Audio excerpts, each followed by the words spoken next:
Welcome to Read Audiobook, where we bring you powerful audiobooks that can change the way you think, work, and live. Today's video dives into timeless lessons you can start applying right away. And if you'd like to read the How to Work on Yourself book, there's a link in the description. So let's begin. At the end of a long day, maybe after a tough shift at work, a long commute in traffic, or just scrolling through your phone while lying in bed, there's a moment when everything gets quiet. And in that quiet, a little voice pops up. It asks questions you probably push aside during the busy hours. Am I really happy with where I'm headed? Am I living life as myself, or just running on autopilot? That's where real self-work begins. Not with a fancy program or some overnight fix, but with honesty. Honest conversations with yourself are the foundation. And I don't mean beating yourself up the way so many of us do. A lot of people mistake honesty for harshness. They look in the mirror and say things like, "I'm lazy. I'll never get anywhere. I'm a mess." But that's not honesty, that's self-bullying. True honesty is different. It's a clear, steady look at both sides, your flaws and your strengths, your struggles and your potential. It's saying, here's where I keep tripping up and here's what actually makes me proud. It's taking a step back, the way you might get to know someone new in your neighborhood. You wouldn't start by criticizing them. You'd listen to their story, learn their habits, notice what lights them up. Meeting yourself works the same way. The easiest way to start is simple. Tonight, grab a notebook, or even the Notes app on your phone, and just write down what's really going on with you. Not the version you'd post on Instagram, not the one you'd brag about at a family barbecue, but the raw version. Write down what energizes you, what drains you, what goals you've buried, and what you secretly wish for. This act, just telling yourself the truth, is like planting a seed. Because here's the thing, you can't fix what you won't face. You can't heal wounds you keep hidden, and you can't steer your life if you refuse to check the map. Once you admit where you stand, you give yourself permission to move forward. It's uncomfortable, no doubt. Facing your own patterns can sting.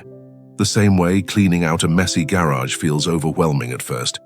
There's clutter everywhere, stuff you don't want to deal with. Maybe even things you forgot existed. But when you finally lay it all out, you gain control. You see what's worth keeping, what needs fixing, and what has to be thrown away. That's what self-honesty feels like. It's not about shaming yourself or labeling yourself as good or bad. It's about stepping back and saying, this is me right now. Imperfect, sure, but real. And if it's real, I can work with it. Here's the comforting part. Nobody else has to see it. This first step is private. No teacher grading you, no boss checking in, no audience watching. It's just you and your own words. And the moment you stop running from yourself, something shifts. You start noticing patterns. Maybe you dodge tough conversations. Maybe you chase other people's approval without even realizing it. Maybe you notice that you come alive when you're creating, or that you carry old anger that still colors the way you act today. These patterns are like road signs. They show you where the real work lies. And here's the beautiful truth. You don't have to solve everything all at once. Right now, the only thing you need is honesty, because when you stop hiding, you stop being stuck. And the moment you stand still with yourself, really seeing who you are, the possibility of change finally opens up. That's where the real journey begins. Once you've been honest with yourself, really honest, something powerful happens. You start to notice patterns. Maybe you've seen it already. The same mistakes showing up in different places. The same kind of people you're drawn to. The same excuses you keep recycling. It's like déjà vu, but in your own life. And that's not an accident. Those are your old patterns running the show. Think about it like driving the same route every morning.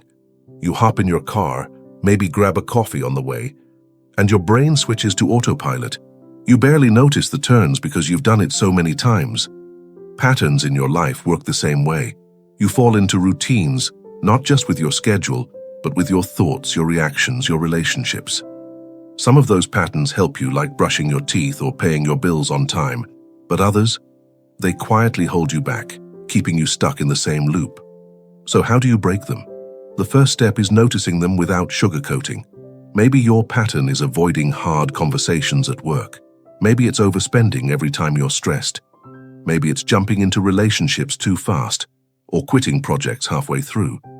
The details are different for everyone, but the effect is the same. Patterns run your life until you decide to interrupt them. Breaking a pattern starts with awareness, but it doesn't end there. You have to create what I like to call a pattern interrupt. That means the next time you're about to do the same thing you always do, you hit pause. You do something, anything, different. For example, if your pattern is shutting down when you feel criticized, try taking a breath and saying, "Tell me more about what you mean."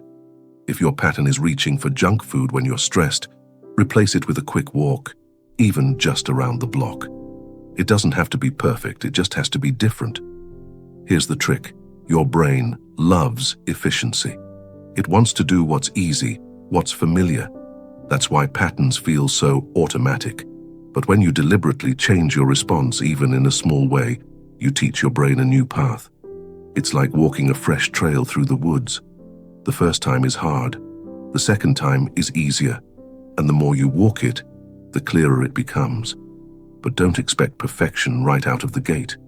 Americans love the idea of overnight transformations, New Year's resolutions, 30-day challenges, quick fixes.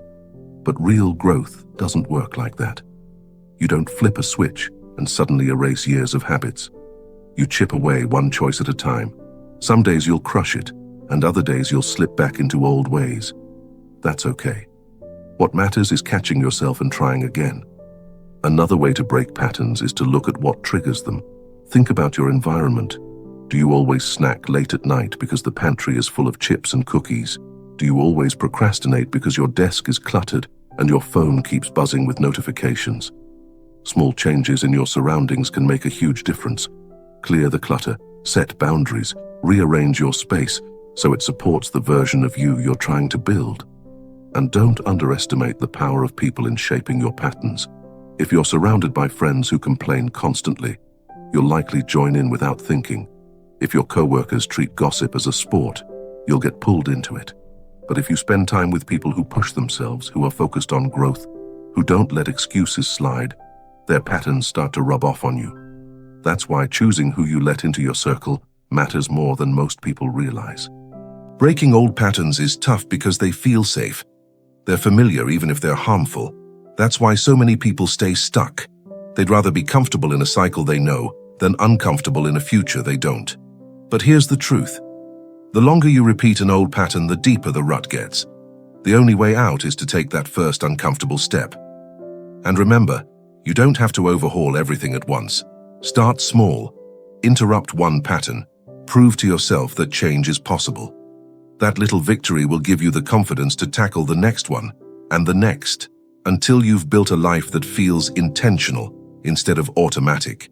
And when you start to do that, when you finally break free from the loops that kept you circling the same spot, something inside you shifts. You realize you don't have to be defined by your past behavior. You realize you can actually rewrite your story. And that realization, that's when things start to get exciting. No matter how much we want to focus on the future, the past has a way of tagging along. It lingers in old memories, in scars we don't talk about, in quiet fears that slip into our decisions. Sometimes it shows up as regret. Those late-night what-if questions that keep you staring at the ceiling. Other times it shows up as anger or shame or a heaviness you can't quite name. The truth is, you can't work on yourself without facing your past. But here's the catch. You don't face it to drown in it. You face it to heal from it and to carry forward only what serves you. Think about it like cleaning up after a storm. When a hurricane hits, debris is everywhere. Broken branches, scattered shingles, ruined furniture. You don't sit there staring at the wreckage forever. You clear out the damage, but you also learn how to build stronger next time. Healing starts with acknowledgement. Too many people in America grow up with the idea of just get over it, like pain is something you can throw in the trunk of your car and drive away from. But buried pain doesn't disappear. It leaks into your words, your choices, even your relationships. Healing begins when you stop pretending you were never hurt. It begins when you admit, yes, that moment broke me. Yes, that loss shook me. Yes, I still carry the echo of it. Once you've acknowledged it, the second step is reframing. This doesn't mean pretending the pain was a gift. It wasn't. Pain is pain. But inside every painful memory, there's a lesson. Maybe betrayal taught you the value of trust. Maybe failure showed you where you needed to grow. Maybe heartbreak revealed how deeply you can love. If you only see the wound, you stay trapped. If you search for the lesson, you start to reclaim power. Sometimes healing requires forgiveness, not for the other person, but for yourself. Forgiveness doesn't mean forgetting what happened or letting anyone off the hook. It means refusing to let the past own every tomorrow. It's choosing peace over carrying a grudge that weighs you down like a backpack full of bricks. And often the hardest forgiveness is inward, letting yourself off the hook for mistakes you made when you didn't know better. Another part of healing is changing how you talk to yourself about the past. Instead of saying, "I wasted years in that job," try, "I learned exactly what I don't want, and that knowledge guides me now." Instead of, "I ruined that relationship," try, "I discovered the parts of me I still need to work on, and I'm growing from it." The past can be a teacher or a prison. The way you describe it decides which one it becomes. And don't forget, the body keeps score. Stress, trauma, and old wounds don't just live in your mind. They live in your muscles, your breath, your sleep. That's why people who look fine on the outside still carry knots in their shoulders or wake up in the middle of the night with racing thoughts. Healing sometimes means moving your body, taking long walks through your neighborhood, practicing yoga, lifting weights, or even just sitting on the porch and breathing deeply as the sun goes down. Movement tells your body, "We're safe now, we can let go." But here's something important. Healing doesn't mean erasing. You're not trying to delete chapters from your story. You're learning to carry them differently. Like a scar on your skin, your past will always be part of you, but it doesn't have to hurt every time you notice it. In fact, scars can remind you of your strength, of the fact that you survived. The ultimate goal isn't to bury the past or obsess over it. The goal is to integrate it. To say, yes, this happened, yes, it shaped me, but it doesn't control me anymore. When you reach that place, the past loses its grip. It stops dictating your choices. It becomes a reference point instead of a weight. And that's when healing turns into growth. Because once you've faced your pain, pulled the lesson from it, and chosen to move forward, you stop living like a victim of yesterday. You start living like the author of today. And that shift changes everything. Working on yourself doesn't happen in a single breakthrough moment. It happens in the small, ordinary choices you repeat every day. The truth is, your life is shaped less by what you do once in a while and more by what you do consistently. That's why habits matter. They're the quiet architects of your future. Think about your morning routine. Do you roll out of bed and scroll through your phone for half an hour? Or do you take a few minutes to stretch, sip some water, and plan your day? One version leaves you rushing out the door, running late for work, grabbing fast food on the way. The other sets a calmer tone, like laying down solid bricks before building the rest of the house. The difference is habit. But here's the catch. Most people try to change everything at once. They load up on New Year's resolutions, gym memberships, diet plans, and productivity hacks. And by February, most of it falls apart. Why? Because habits that stick are built small, not massive. They're built step by step, not all at once. The secret is starting ridiculously small. If you want to build the habit of working out, don't aim for an hour at the gym right away. Start with 5 minutes of push-ups at home. If you want to read more, don't buy 10 books at once. Just read 2 pages tonight. If you want to save money, don't overhaul your entire budget. Start by skipping 1 extra coffee run per week and putting that cash in a jar. These tiny steps might feel silly at first, but they matter because of momentum. Think of it like pushing a car. At first it feels impossible. The car doesn't budge. But if you lean into it, inch by inch, eventually the wheels start rolling. Once it's moving, even a little, it gets easier to keep going. Habits are the same. The hardest part is the beginning, but once momentum builds, consistency carries you forward. Another key is attaching new habits to old ones. If you already brush your teeth every morning, add 2 minutes of gratitude journaling right after. If you already make coffee, drink a glass of water before your first sip.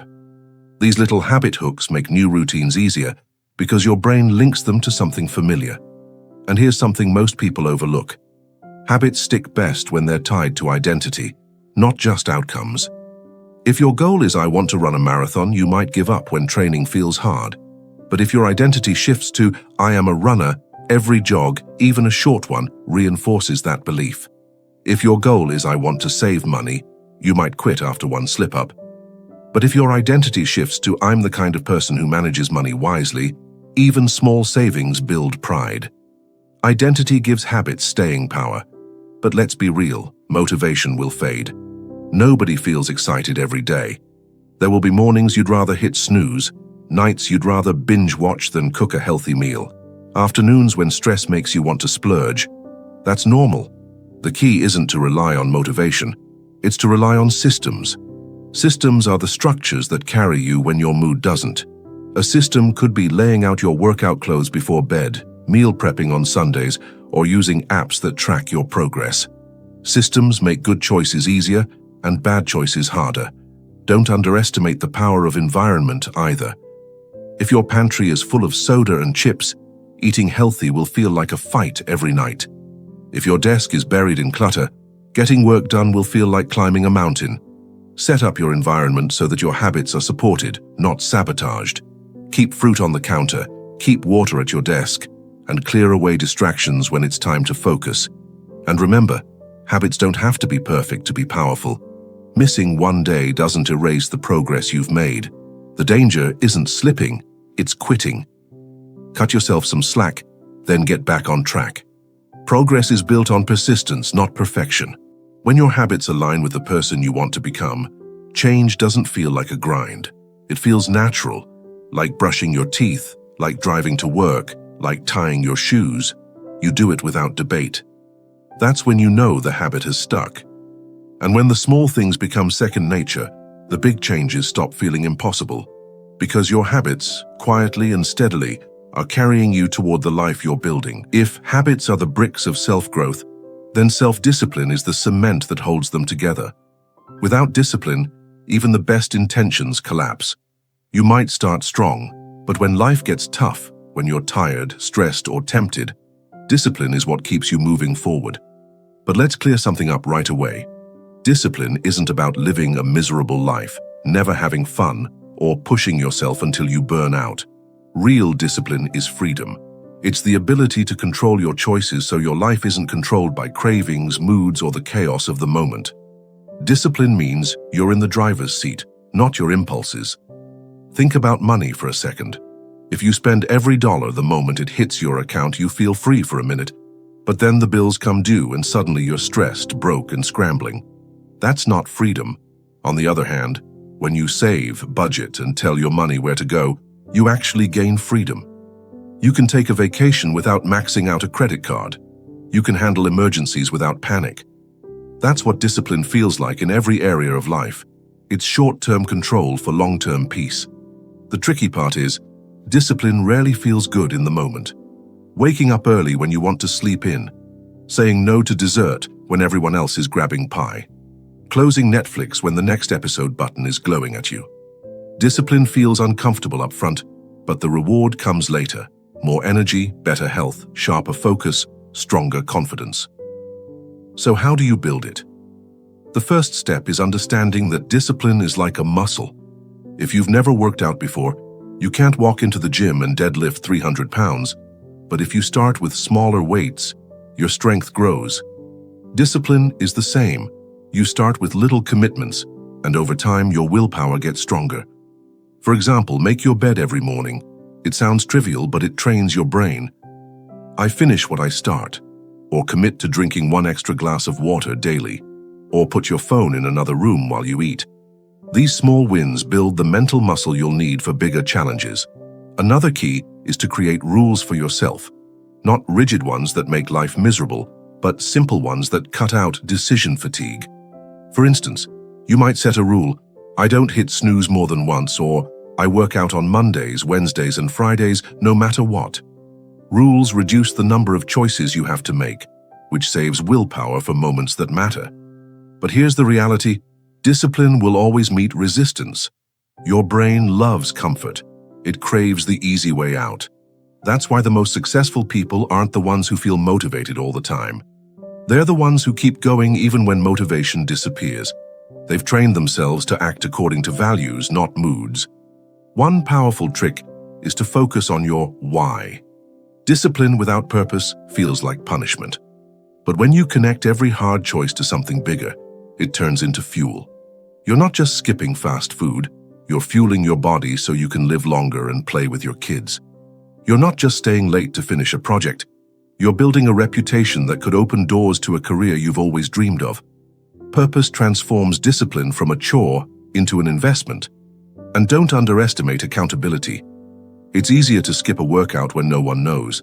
It's harder when a friend is waiting at the gym, or when you've promised yourself you'll log your progress, whether it's a buddy, a coach, or even a simple calendar where you cross off completed days. Accountability keeps you honest when excuses creep in. But here's the part most people miss. Discipline and self-compassion have to work together. If you're too hard on yourself, discipline turns into self-punishment and you burn out. If you're too soft, you slide into laziness. The balance is this. Hold yourself accountable, but also forgive yourself quickly when you stumble. Fall once, get up twice. That's real discipline. When you live with self-discipline, life feels different. You start trusting yourself because you know your word means something even when no one's watching. And that trust builds confidence. You stop chasing quick highs because you've discovered the deeper satisfaction of following through. In the end, self-discipline is less about restriction and more about direction. It's not saying no for the sake of suffering. It's saying no so you can say a louder yes to the future you're creating. And once you taste that kind of freedom, you'll never see discipline the same way again. Your mind is like the lens on a camera. If the lens is cracked or smudged, everything you see looks distorted. But if it's clean and clear, you see the world as it really is. Working on yourself begins with mastering your mindset, because the way you think colors everything you experience. Here's the thing. Most people don't realize how powerful their thoughts are. They think their circumstances shape their life, when really, it's their perspective. Two people can face the same situation, say losing a job. One person spirals into hopelessness, convinced life is against them. The other sees it as an opportunity to finally pursue a better career. Same event, two different mindsets, two very different outcomes. So how do you start mastering your mindset? The first step is self-awareness. You can't change what you don't notice. Most of us walk around on autopilot, repeating the same thought patterns we've carried for years.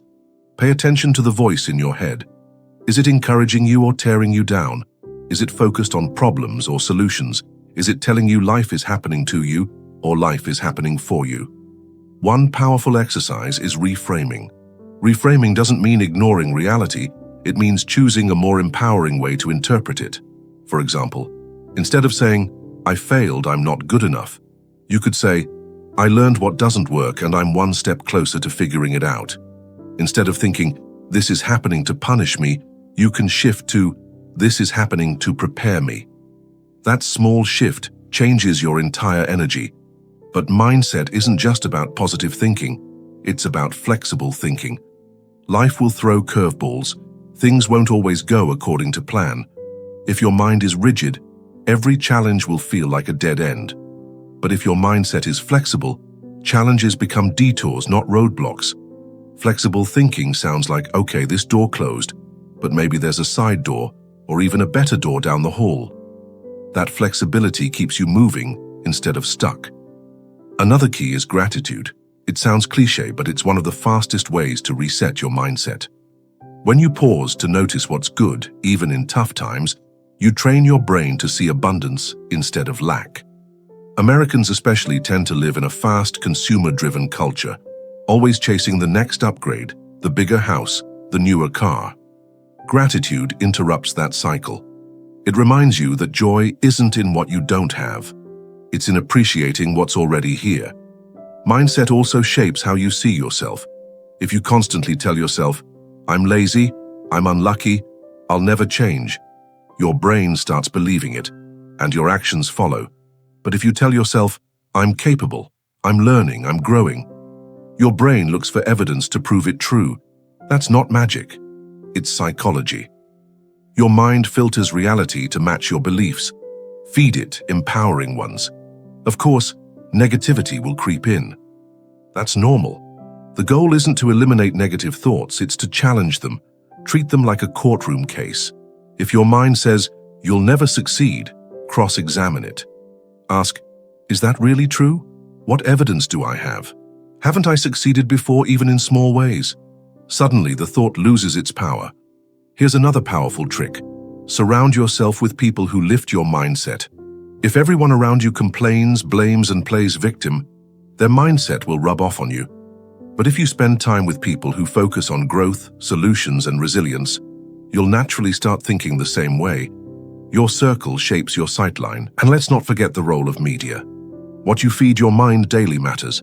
If you binge hours of negative news, toxic social media, or clickbait outrage, your mindset will tilt toward fear and frustration. But if you consume uplifting podcasts, educational audiobooks, or conversations with people who inspire you, your mindset shifts upward. It's not about ignoring reality. It's about curating what you let dominate your mental space. Here's the real secret. Mindset mastery isn't a one-time fix. It's daily maintenance. Just like brushing your teeth, you have to keep cleaning your thoughts. Some days you'll feel positive and unstoppable. Other days, negativity will sneak back in. That's okay. The key is to notice it, pause, and choose again.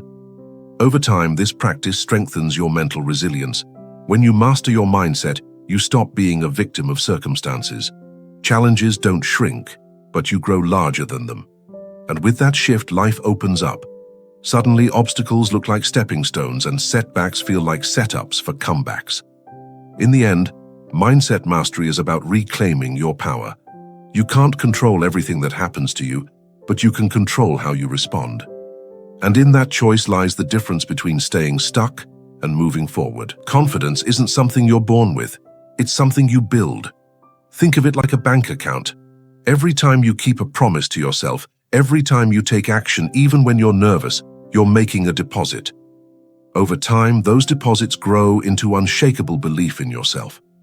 But if you constantly break your word, if you back down when fear shows up, you're making withdrawals. And when the account runs dry, you feel insecure, hesitant, and stuck. So the first rule of confidence is trust. Do you trust yourself to do what you said you'd do? That's the foundation. People often assume confidence means walking into a room, loud, bold, and full of swagger. But true confidence is quieter. It's the steady inner voice that says, "I've got this, I can handle whatever comes my way." The good news is, confidence isn't fixed. You can grow it step by step. One way is through preparation. Ever notice how much calmer you feel before a big meeting or test when you've actually studied, rehearsed, or practiced? Preparation kills fear. Americans often say, luck is when preparation meets opportunity. And that's exactly how confidence works. The more you prepare, the more luck you seem to have. Another confidence builder is action. Fear loves to exaggerate. The longer you wait, the scarier something feels. But the moment you act, fear shrinks. Think about the first time you drove a car. Your palms were sweaty, your heart was racing, you were sure you'd mess up. But with each drive, your confidence grew. The same goes for public speaking, networking, learning new skills, whatever it is. Repetition breeds confidence. But there's another side to this. The way you talk to yourself matters. If you're constantly saying, "I'm not good enough, I'll never get this right, people are better than me," your brain believes it. And when your brain believes it, your body follows. You hesitate, you avoid risk, you play small. But when you start saying, "I'm learning, I'm improving, I'm capable," your brain looks for proof, and suddenly, you're standing taller, speaking clearer, and moving with more certainty. Self-belief is built on self-talk. Of course, there's a danger in chasing confidence from the wrong places.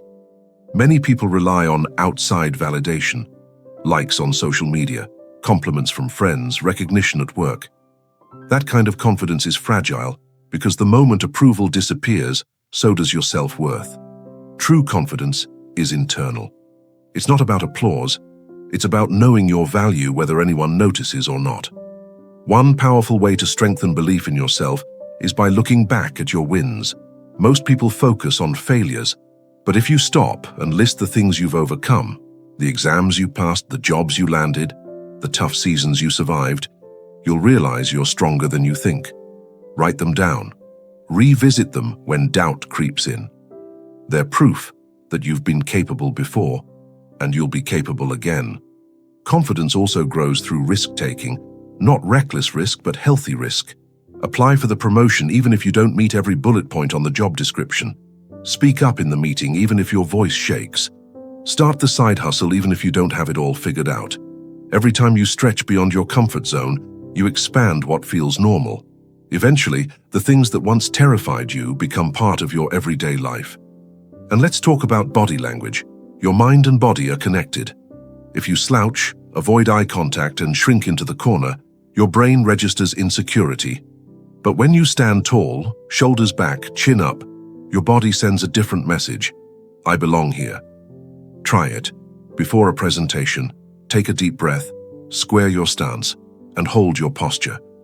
You'll feel the difference instantly. Still, the most important piece of self-belief is resilience. Confidence doesn't mean you'll never fail. It means you trust yourself to get back up when you do. The most successful people in America, entrepreneurs, athletes, leaders, have all faced rejection, criticism, and failure. What sets them apart isn't luck. It's their refusal to let setbacks define them. They see failure as feedback, not finality. Building confidence is like building a muscle. The more you challenge it, the stronger it gets.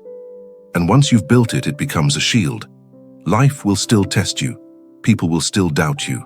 But deep inside, you'll carry a quiet certainty.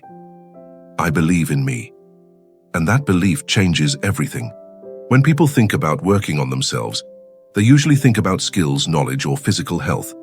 But there's another layer that often gets overlooked: emotional intelligence. It's not about how smart you are on paper. It's about how well you handle feelings, yours and other people's. In today's world, this is the hidden superpower that separates those who just get by from those who truly thrive. Emotional intelligence, often called EQ, has four main parts: self-awareness, self-management, social awareness, and relationship management. Each part works together like gears in a machine. If one gear jams, the whole system struggles. But when they turn smoothly, your personal and professional life feels easier, more connected, and less stressful. The first gear is self-awareness. It's noticing what you feel and why you feel it. Most people skip this step. They get mad, sad, or anxious and never stop to ask, what's triggering me?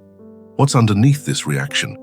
Self-awareness means being able to say, okay, I'm not just angry, I'm embarrassed because someone challenged me in front of others. That level of honesty gives you control. Instead of letting emotions drive you, you start driving them. The second gear is self-management. Once you recognize your emotions, can you handle them without blowing up or shutting down? That's the test. In the US, it's common to see road rage. People honking, yelling, cutting others off in traffic. That's a failure of self-management. On the flip side, think about someone who stays calm when things go wrong, who adapts quickly, who takes a deep breath before reacting. That's high EQ in action. Managing your emotions doesn't mean suppressing them, it means expressing them in a healthy, productive way. The third gear is social awareness. This is about reading the room. Have you ever met someone who seems completely clueless about the vibe around them?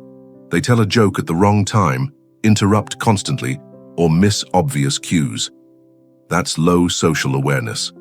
High EQ means noticing body language, tone of voice, and unspoken energy. In American workplaces, this is huge. Understanding when to speak up in a meeting, when to stay quiet, or when to check in on a coworker who looks stressed. Social awareness builds trust because it shows you get it. The fourth gear is relationship management. This is where EQ really shines. It's about building strong, healthy connections. Think about the leaders you admire. Chances are they're not just smart.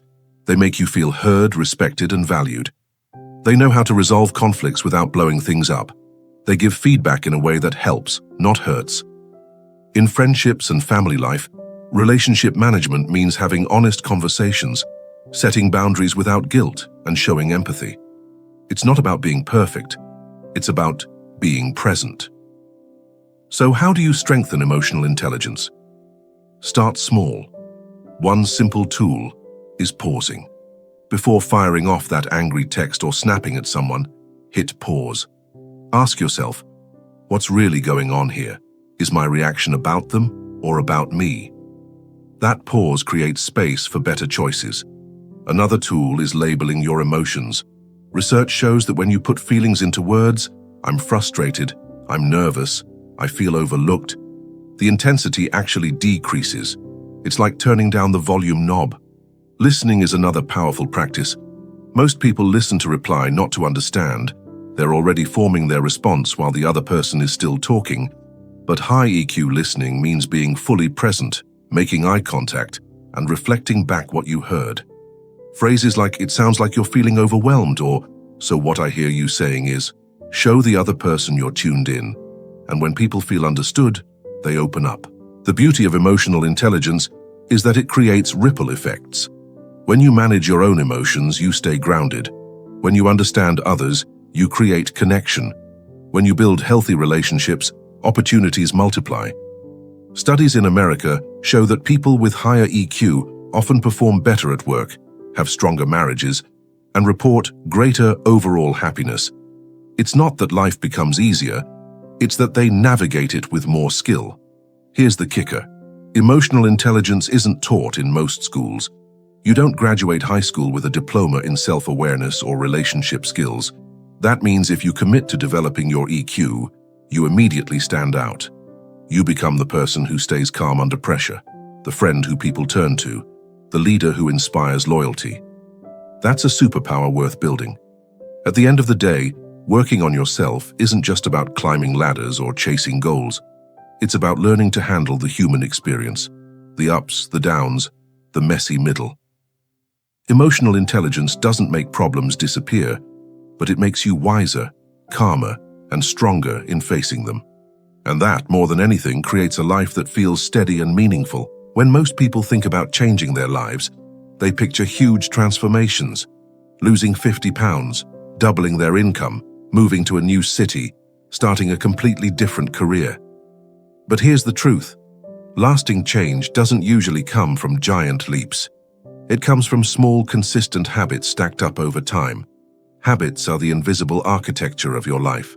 The things you do daily, almost on autopilot, shape your future more than the big one-time events. Think about it. If you brush your teeth every morning and night, you don't wake up one day with a perfect smile because of a single brushing.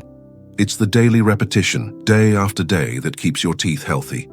The same principle applies to your finances, fitness, relationships, and career. Tiny choices, repeated consistently, create massive impact. In America, there's a saying, "You don't rise to the level of your goals, you fall to the level of your systems." Goals are great, they give you direction.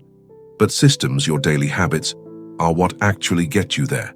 You can set a goal to run a marathon, but unless you build the habit of putting on your shoes and running consistently, that goal stays on the vision board. The challenge is that our brains love shortcuts. They crave routine. That's why bad habits are so sticky. They're easy, familiar, and comforting. Late-night snacking, scrolling endlessly on social media, hitting snooze 3 times. These feel small in the moment, but over years, they stack up in ways you don't want. On the flip side, good habits, like exercising, reading, or saving money, don't always give instant rewards. That's why they're harder to stick with. The payoff is delayed, but it's worth it. So how do you build better habits? The first step is clarity. Don't just say, "I want to get healthier." Be specific. "I will walk for 20 minutes after dinner every night." Your brain loves clear instructions. The second step is starting small. Many Americans get fired up on New Year's and vow to completely overhaul their lives. But by February, the gyms are empty again. The reason is simple. They tried to change too much, too fast. Real progress comes from baby steps that feel almost too easy. Want to start meditating?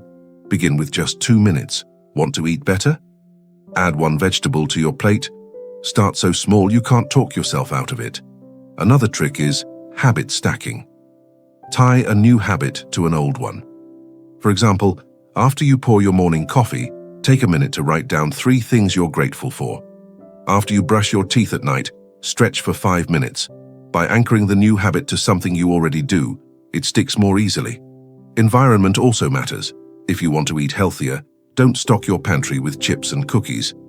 If you want to read more, keep a book on your nightstand instead of your phone. Americans often underestimate how much their surroundings shape their behavior. Willpower is limited, but environment can make good habits easier and bad habits harder. And here's the part most people miss. Habits aren't about willpower. They're about identity. If you only focus on the outcome, you'll burn out. But if you focus on becoming the kind of person who lives that outcome, it feels natural. Instead of saying, "I want to run a marathon," say, "I'm a runner." Instead of, "I want to save money," say, "I'm the type of person who manages money wisely." When your habits align with your identity, they stop feeling like chores and start feeling like self-expression. Of course, habits don't have to be perfect. You'll miss days. Life will get busy. That's normal. The key is to never miss twice. Skip one workout? Fine, but don't let it become a week. Eat junk food one night? Fine, but get back on track the next meal. Momentum is everything. A single slip won't ruin you, but a spiral will. And let's not forget reward. Your brain loves reinforcement. Celebrate your wins, track your progress, use apps, journals, or simple check marks on a calendar. Americans often respond well to visual proof. It keeps motivation alive. When you look back and see 30 days of small wins lined up, you'll feel proud and inspired to keep going. The real magic of habits is that they compound. One healthy choice leads to another. You sleep better, so you have more energy. With more energy, you perform better at work. With better performance, you gain confidence. That confidence pushes you to tackle bigger challenges. Before you know it, your life looks different, not because of one massive change, but because of dozens of tiny invisible ones. At the end of the day, habits are the bridge between who you are and who you want to be. If you can master the small daily actions, the big results will follow naturally. That's the quiet power of habits. They may not look impressive in the moment, but over time, they build the life you've been dreaming of. If habits are the building blocks of self-improvement, then discipline and consistency are the glue that holds everything together. Without them, even the best plans fall apart. Discipline isn't about punishing yourself or living like a drill sergeant. It's about creating the ability to do what matters, even when you don't feel like it.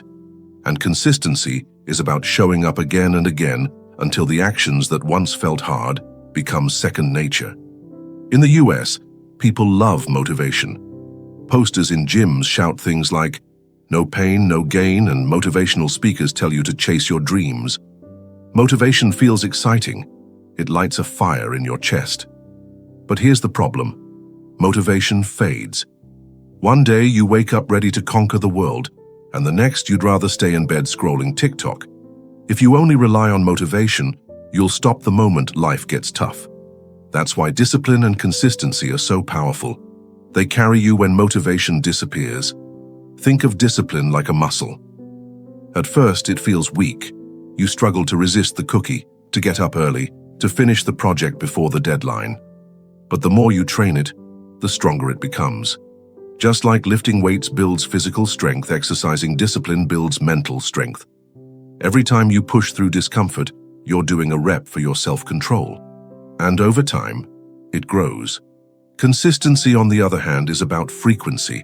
It's the commitment to keep showing up, even when the results aren't visible yet. Imagine a farmer planting seeds. He doesn't dig them up every morning to see if they've grown. He waters them, gives them sunlight, and trusts the process. In the same way, you can't expect instant results from your self-improvement work. Progress is often invisible at first, but if you keep showing up, day after day, the results eventually appear. The tricky part is, modern American culture is obsessed with quick fixes. Fast food, same-day shipping, instant streaming, everything's designed for speed. So when it comes to personal growth, people get impatient. They start a workout routine, don't see abs in 2 weeks and quit. They save money for a month, don't become rich, and give up. But real growth doesn't happen overnight. It happens over months and years of steady effort. Consistency beats intensity every single time. Here's a practical way to think about it. Discipline gets you started, but consistency keeps you going. Discipline is setting the alarm clock and actually getting out of bed when it rings. Consistency is getting out of bed at that time every morning until it feels normal. Discipline is saying no to a spending spree one weekend. Consistency is managing your money wisely month after month until saving feels automatic. One trick to strengthen discipline is using small promises. Americans often talk about keeping your word to others, but most people forget about keeping their word to themselves. If you say you'll work out for 10 minutes, do it. If you say you'll read 2 pages before bed, follow through. These tiny acts build trust with yourself. And when you trust yourself, discipline becomes easier. Another strategy is accountability. In the US, people often join group fitness classes, book clubs, or even hire coaches, not because they can't do it alone, but because accountability makes them show up. When someone else expects you to be there, discipline feels less like willpower and more like responsibility. Find a partner, a community, or even an app that tracks your streaks. Let accountability support your consistency. But here's something important. Discipline doesn't mean rigidity. Life will throw curveballs, sick days, emergencies, stressful work weeks. Consistency doesn't mean being perfect every single day. It means coming back again and again, even after setbacks. Missing a day is normal. Missing a week is dangerous. The key is to reset quickly. Don't let one slip spiral into quitting altogether. Over time, discipline and consistency transform your identity. At first, you might think, I'm someone trying to exercise, but after months of showing up, you think, I'm an active person. At first, you think, I'm trying to save money, but after consistently making wise choices, you believe, I'm financially responsible. That shift in self-image is the real payoff. The secret is simple, but not easy. Discipline yourself to start, and then stay consistent long enough for the results to show. That's when others start asking you, how did you do it? And the answer won't be a magic trick. It'll be the quiet power of showing up again and again until success had no choice but to follow. Confidence is one of those qualities everybody wants, but few people truly understand. Most folks think confidence comes first. You feel confident, so then you act boldly. But in reality, it's the other way around. Action builds confidence. Every time you take a step, even a shaky one, you prove to yourself that you can handle more than you thought. In America, confidence is often celebrated loudly. You see it in sports, where athletes beat their chest after a touchdown, or in business, where entrepreneurs pitch their ideas with fire and passion. But behind the scenes, most of those confident people didn't start that way. They built it slowly, through countless small actions. The football player had years of practice. The entrepreneur faced rejection after rejection. Confidence wasn't handed to them, it was earned. The key shift is this. Don't wait to feel confident before you act. Start acting, and confidence will follow. Think of it like learning to drive. The first time behind the wheel, your hands are sweaty, your heart is racing, and you second-guess every move. But after enough practice, it feels natural. You don't even think about turning the wheel or pressing the brake. It's automatic. That's confidence built through action.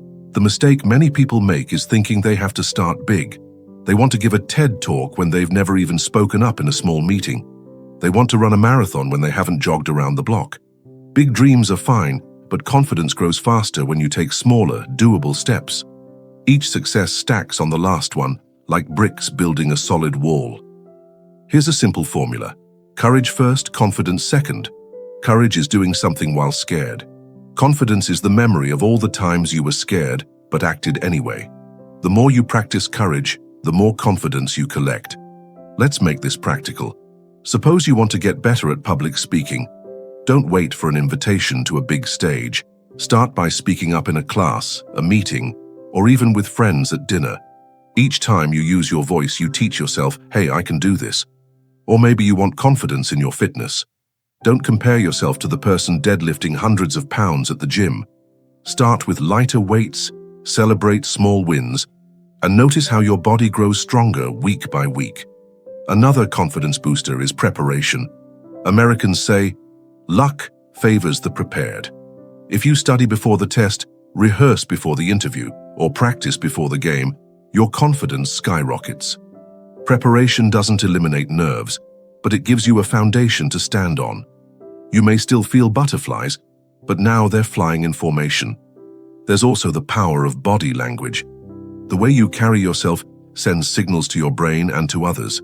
Standing tall, making eye contact, and speaking clearly creates a feedback loop. You appear more confident, people respond positively, and that positive feedback boosts your inner confidence. In the US, they call it fake it till you make it, not pretending to be someone you're not, but practicing confidence until it becomes real. But let's clear something up. Confidence is not arrogance. Arrogance says, I'm better than you. Confidence says, I believe in myself. Arrogance pushes people away. Confidence attracts respect. The difference is humility. Truly confident people admit mistakes, ask questions, and keep learning. They don't need to tear others down to feel good about themselves. Here's the best part. Confidence in one area spills over into others. Once you've proven to yourself that you can handle a challenge, your brain remembers. The courage you built by speaking up in class can help you ask for a raise at work. The confidence from finishing a tough workout can help you tackle that side hustle. It all connects. The truth is, confidence isn't magic. It's math. Add up small actions, multiply them with consistency, subtract the fear of failure, and the result is a stronger belief in yourself. Every step counts. Every attempt matters. Even setbacks are part of the equation, because bouncing back from failure builds resilience, which is the backbone of true confidence. So if you want to work on yourself, don't just dream about being confident. Do the thing. Take the step. Speak the words. Lift the weight. Write the page.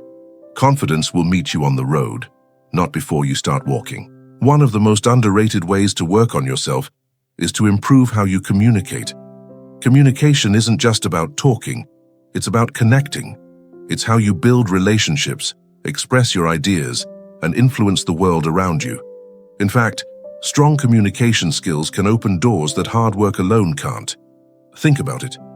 In America, communication is everywhere. People are pitching ideas in boardrooms, networking at coffee shops, chatting with neighbors at backyard barbecues, or posting thoughts on social media. The people who rise to the top aren't always the smartest or the most talented. They're often the ones who know how to share their ideas clearly and confidently.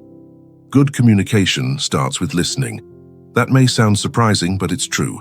Most people don't really listen, they just wait for their turn to talk. You've probably seen it. Two people having a conversation, but both are just planning what they'll say next. Real listening means paying attention, picking up on tone and body language, and trying to understand what the other person truly means. In the US, there's a saying, people don't care how much you know until they know how much you care. Listening shows you care.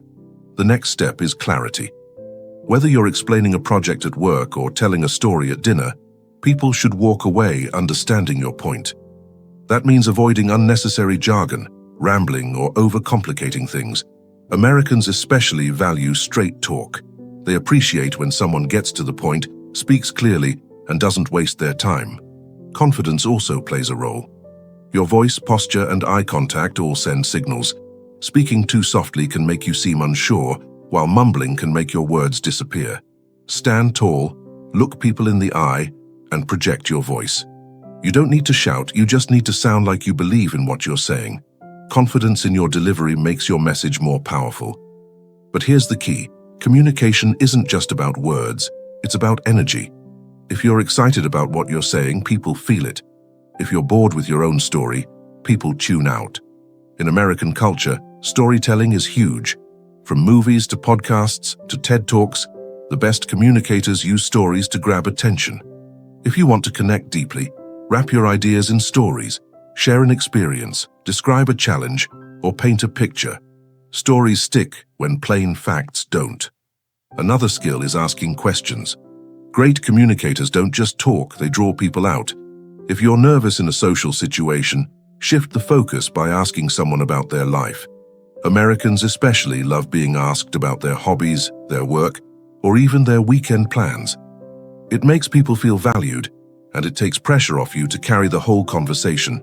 Non-verbal communication is just as powerful. A smile, a nod, or even the way you angle your body can make a huge difference. In the US, smiling is almost like a social currency. It signals friendliness and openness. Compare that to crossing your arms or avoiding eye contact, which can look closed off. Sometimes the message your body sends is louder than the words coming out of your mouth. And let's not forget about digital communication, texting, emailing, posting on LinkedIn or Instagram. All of it matters. How you express yourself online shapes how people see you. If your emails are sloppy or your posts are negative, it reflects poorly on you. If your messages are clear, polite, and professional, it builds trust. In today's world, digital communication is just as important as face-to-face. Here's the real magic. Improving communication improves every part of your life. Better conversations with your partner strengthen your relationship. Clearer emails at work get you noticed for promotions. Confident small talk at events builds your network. And powerful storytelling helps you inspire others. You don't have to become the world's best speaker overnight. Start small. Practice listening more closely. Tell one short story with energy. Write an email and read it out loud before you send it. Over time, these small steps compound. Remember, communication is like a bridge. It connects you to others. And the stronger that bridge, the more opportunities you can cross. Working on your communication is one of the smartest ways to work on yourself, because no matter what you do in life, people are always part of the equation. If confidence and communication are the engines that drive self-growth, emotional intelligence, often called EQ, is the steering wheel. Without it, you can move fast, but end up in the wrong direction. Emotional intelligence is the ability to recognize, understand, and manage your emotions, as well as to connect with and influence the emotions of others. In the US, where teamwork, leadership, and relationships matter in almost every setting, from classrooms to boardrooms, EQ often separates those who succeed from those who struggle. Most people think intelligence is measured by IQ, test scores, or degrees. But study after study shows that EQ is a better predictor of success in work and life. Why? Because no matter how smart you are, you'll always have to deal with people, co-workers, bosses, family, friends, even strangers. If you can't manage your emotions or understand theirs, your potential will always be capped. The first piece of emotional intelligence is self-awareness. That means paying attention to your feelings instead of ignoring or denying them. Let's say you're stressed. Do you recognize it right away, or do you snap at people without realizing why? Self-awareness is like turning on the light in a dark room. You can't fix what you can't see. Americans often say, name it to tame it. When you identify what you're feeling, angry, anxious, disappointed, it loses some of its power over you. The second piece is self-regulation. Once you're aware of your emotions, can you manage them? It doesn't mean stuffing them down. It means channeling them in healthy ways. If you're frustrated, can you take a walk instead of starting an argument? If you're nervous before a presentation, can you use that adrenaline to give more energy to your delivery? In US culture, where stress levels can run high, people respect those who keep their cool under pressure. Then comes empathy, understanding what others are feeling. It's not about agreeing with them, it's about connecting. Imagine your coworker misses a deadline. Instead of immediately labeling them as lazy, empathy asks, what might they be going through? Maybe they're overwhelmed, maybe they're dealing with personal issues. Empathy doesn't excuse poor performance, but it helps you respond in a way that's constructive instead of destructive. Social skills tie it all together. This is where communication and empathy meet. Can you give feedback without crushing someone's spirit? Can you resolve conflicts without burning bridges? Can you inspire people, not just instruct them? In American workplaces, leaders with high EQ often create loyal teams because people feel understood and respected. Here's the catch. Emotional intelligence doesn't mean being soft or avoiding hard conversations. In fact, the best leaders and partners use EQ to have better conversations. Instead of exploding in anger, they explain their concerns calmly. Instead of withdrawing when upset, they share how they feel. Instead of ignoring tension, they address it directly but respectfully. That combination of honesty and empathy is powerful. EQ also helps in personal relationships. Think about friendships, dating, or marriage. How many arguments happen not because of what was said, but because of how it was said. Tone, timing, and emotional awareness matter as much as the words. A simple, "I hear you," or "I get where you're coming from," can diffuse conflict and build connection. The good news? Emotional intelligence is not fixed. Just like muscles in the gym, it grows with practice. Start by checking in with yourself. Ask, "What am I feeling right now, and why?" Practice pausing before you react. Try to imagine what someone else might be experiencing. These small habits create a huge shift over time. Here's a practical exercise. At the end of each day, write down one situation where emotions played a role. Maybe a disagreement, a stressful moment, or even a funny conversation. Ask yourself, how did I feel? How did the other person feel? How did I handle it? This reflection builds awareness and helps you improve little by little. Emotional intelligence is like having a GPS for your life. It keeps you from getting lost in frustration, helps you navigate tricky social situations, and points you toward healthier relationships. Without it, you might achieve success but feel empty or isolated. With it, you not only work on yourself, you also lift up the people around you. When most people think about changing their lives, they picture huge dramatic transformations, quitting their job, moving to a new city, or starting over completely. But here's the truth. The biggest improvements usually come from the small things you do every single day.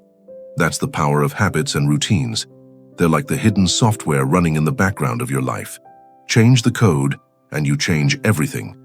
In America, there's a saying, "We are what we repeatedly do." Think about that for a second. Your success, your health, your relationships, they're not shaped by one big event, but by the little actions you repeat day after day. The coffee you grab every morning, the scroll through social media at night, the workout you skip, the book you read before bed, each habit is a vote for the kind of person you're becoming. The science of habits tells us that our brains love shortcuts. Once something becomes routine, it requires less effort and willpower. That's why brushing your teeth doesn't feel hard. You've been doing it for years. But the same rule applies to negative habits. If you reach for junk food whenever you're stressed, that pattern gets wired in. The good news, you can rewire your brain by building better habits step by step.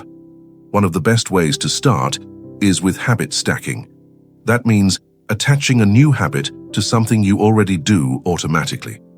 For example, if you want to start journaling, put your notebook next to your coffee maker and write a few lines while your coffee brews.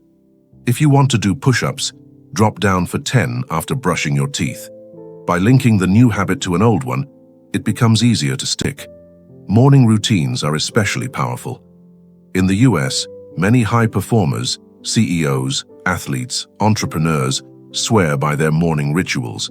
Some wake up early to exercise, others meditate, some review their goals, some read. The details vary, but the principle is the same. They start the day intentionally instead of reacting to it. Even something simple, like making your bed or stretching for 5 minutes, can give you a small win that sets the tone for the day.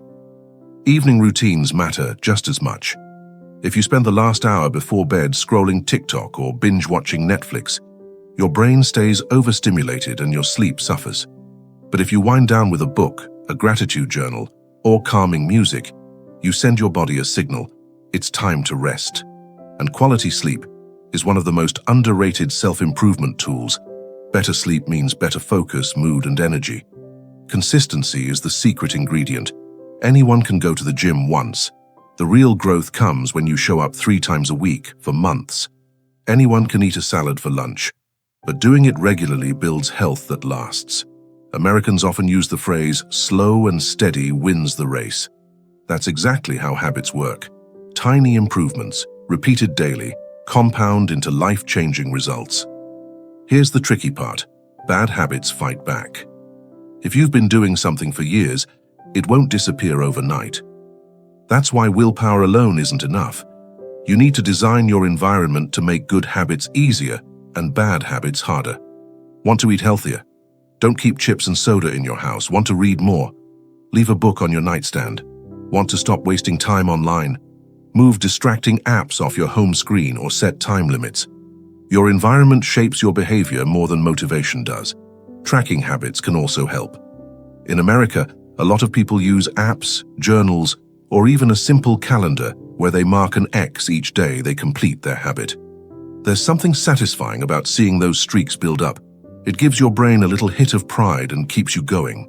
And remember, habits are not about perfection. You will slip up. You'll miss a workout, eat the donut, or stay up too late. That doesn't erase your progress. What matters is what you do next. Don't let one bad day turn into a bad week. Just pick back up and keep going.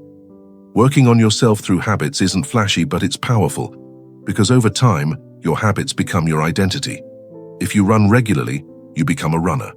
If you write daily, you become a writer. If you save money each month, you become financially stable. The actions come first, the identity follows.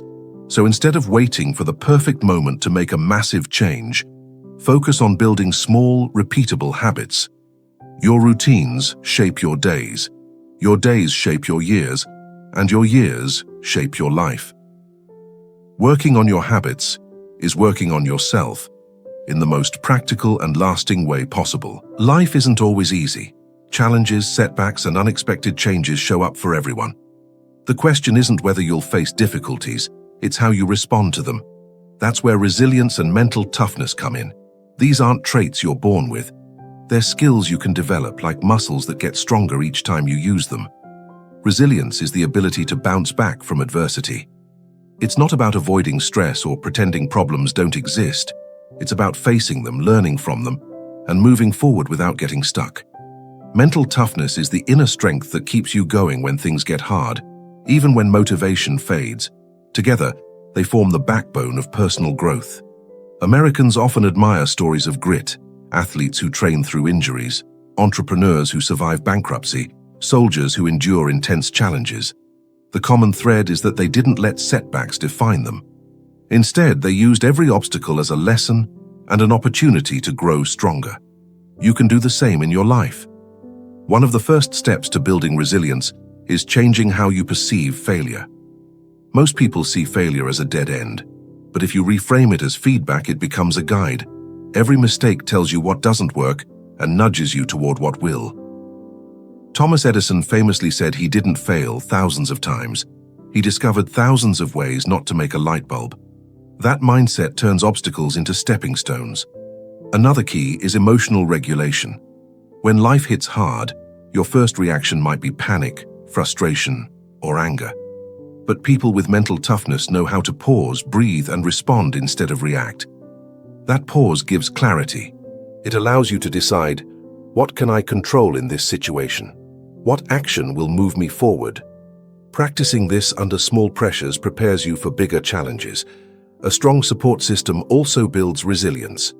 In the US, community, family, and friendships are often cited as major factors in personal success. When you surround yourself with people who encourage you, hold you accountable, and provide perspective, you handle adversity better. No one becomes resilient in total isolation. Reach out, ask for help, and accept guidance when needed. Daily habits reinforce mental toughness. Simple actions like exercising regularly, sticking to a schedule, and setting boundaries train your mind to endure discomfort and stay disciplined.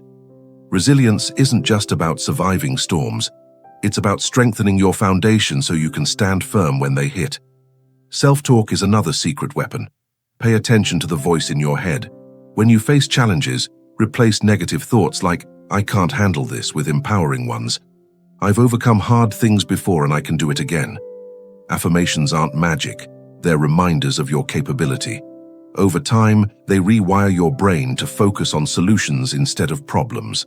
Adaptability is crucial too. Life rarely goes exactly as planned. The more flexible you are, the easier it is to recover from setbacks. Americans often call this rolling with the punches. Instead of resisting change, see it as an opportunity to learn and grow. Mental toughness isn't stubbornness, it's the ability to bend without breaking. And remember, resilience is built through experience. Every challenge you overcome adds a layer of confidence for the next one. Start with small struggles if you need to. Finish a tough workout, tackle a project that intimidates you, or have a difficult conversation. Each success builds emotional calluses that make you stronger. Finally, keep perspective. Life is a mix of highs and lows. When things go wrong, it's tempting to catastrophize. But resilient people zoom out. They ask themselves, will this matter in a month, a year, 5 years? That wider lens keeps temporary setbacks from defining your identity or stealing your energy. Building resilience and mental toughness is about showing up, learning, and enduring. It's about trusting yourself, facing discomfort, and knowing you have the inner strength to survive and thrive. The more you practice, the less fear controls you, and the more confident and capable you become in every area of life. By now, you've explored confidence, emotional intelligence, habits, discipline, communication, and resilience. You've learned how small daily actions compound into meaningful change, and how mindset shapes every decision. Part 16 is about putting it all together, integrating growth so that working on yourself becomes a natural, ongoing process, and you move closer every day to becoming your best self. Personal growth isn't a finish line, it's a journey. There isn't a moment when you magically become perfect or fully developed. Instead, growth is about consistency, reflection, and the willingness to evolve. In America, people often say, life is a marathon, not a sprint. That's exactly the mindset to adopt. Your best self emerges slowly, through intentional choices and daily practice. Integration starts with reflection. Take stock of what you've learned about yourself. What habits serve you? Which beliefs hold you back?